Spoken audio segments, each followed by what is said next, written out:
Brought to you by रजनीगंधा। यूं ही नहीं ताज ताज बन जाता है, शिल्पकारों का हुनर और चुनिंदा संगमरमर ताज को नायाब बनाते हैं। कुछ ऐसे ही चुनिंदा जगहों से बस खास ही चुनकर लाता हूँ। कतरे कतरे को मैं हीरे सा परखता हूँ। यूं ही नहीं मैं रजनीगंधा बन जाता हूँ। ये इतने सारी बौद्धिकता के बीच, इतने सारे ज्ञान के बीच, इतनी सारी सत्ता और शक्ति के बीच रहने के बावजूद रावण में उस तरह का अहंकार कैसे आ जाता है कि कई कथाएं ये कहती हैं कि वह जानता था कि ये ईश्वर के अवतार हैं और वह यह भी जानता था कि उनको मुक्ति मिले सभी को। वहां वो जय विजय से जोड़कर देखते हैं। आप क्या पाते हैं? देखिए, मैं ये सोच रहा हूँ कि वाल्मीकि जी बताना चाहते हैं कि पढ़े लिखे लोग बुद्धिमान नहीं होते हैं। हम बोलते हैं ना, ये पढ़ा लिखा आदमी है, इसका ये मतलब नहीं कि उसमें वो बुद्धिमान है या उसमें प्रज्ञ है, वो एक अच्छा आदमी है। हम ये मिस्टेक कर लेते हैं कि ये पीएचडी है तो अच्छा आदमी होगा, पढ़ा लिखा आदमी अच्छा आदमी होता है। हमारे दिमाग में ये बैठा हुआ है। हम जब किसी एजुकेटेड लोग को देखते हैं, वो अंग्रेजी बोलता है तो वो अच्छा आदमी होगा, ऐसे कुछ नहीं होता है। चोर कोई भी रूप में आ सकता है, और ये वाल्मीकि जी बताना चाहते हैं कि चोर कोई भी रूप में आ सकता है, कोई भी भाषा बोल सकता है। तो ये देखिए, क्योंकि जो जो अहंकार है वो बहुत ही भयानक है। वेद ज्ञान केवल कंठित करके, सब ज्ञान प्राप्त करके भी वो आप अहंकार को आहुति दे सकते हो, ना कि उसे मिटा सकते हो। और रावण का उदाहरण लेके इसलिए इसे पंचम वेद कहा गया है। देखिए, रामायण महाभारत को पंचम वेद क्यों कहा गया है? ताकि इससे हम वेद का ज्ञान निकाल सके।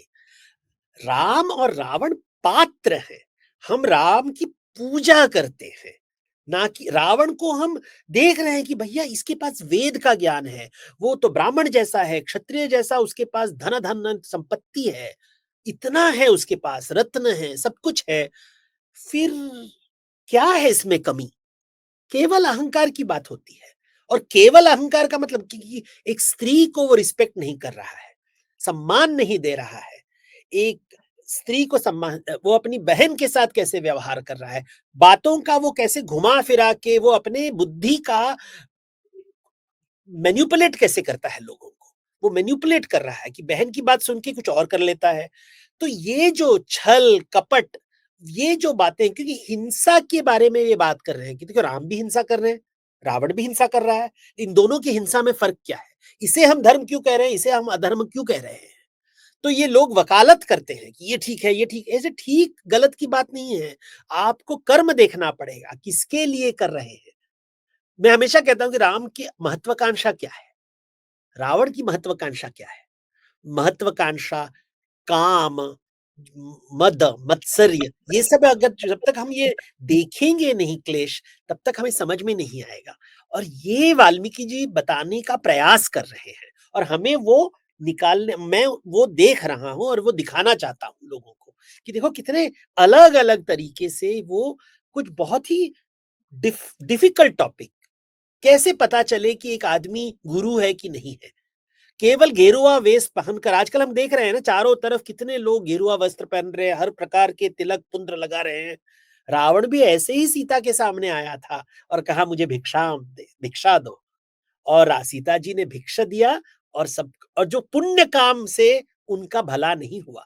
तो हमको लगता है कि पुण्य से भला होता है, लेकिन सीता जी ने तो पुण्य किया था, उन्होंने किसी को दान दिया था, लेकिन देखिए उनकी जिंदगी बर्बाद कर दी इस आदमी ने। तो कितना कॉम्प्लेक्स कॉन्सेप्ट बोल रहे हैं कि देखो, केवल पुण्य काम करने से अच्छा नहीं होता, केवल कोई गुरु के वेश में आता है इसका मतलब नहीं कि वो अच्छा काम करेगा, केवल क्योंकि वो ऋषि कुल से है इसका मतलब, और राक्षस कुल में भी विभीषण आ सकता है। लेकिन हिंदी में मैंने सुना है, हिंदी भाषी हमेशा कहेंगी घर का विभाजन हमेशा, क्या लंका, घर का भेदी लंका ढाए। तो मैं कहता हूं कि तुमको विभीषण नहीं पता है, तुम्हें कुंभकर्ण पसंद है ना, जो भाई सोता रहेगा और हिस्सा नहीं मांगेगा। हमें कुंभकर्ण पसंद है, ये नहीं कि जो हिस्सा मांगेगा घर का और कहेगा आप राम बनिए। राम तो दे देंगे ना, लेकिन देखिए कैसे हम भी मुहावरा इस्तेमाल करते हैं बिना सोचे समझे। आप बोल क्या रहे हो?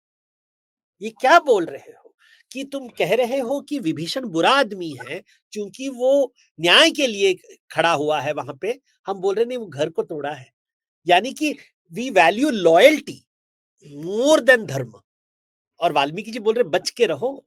कुंभकर्ण है एक तरफ, विभीषण एक तरफ। जितना भी कहो, हमें कुंभकर्ण पसंद होगा, विभीषण नहीं पसंद होगा।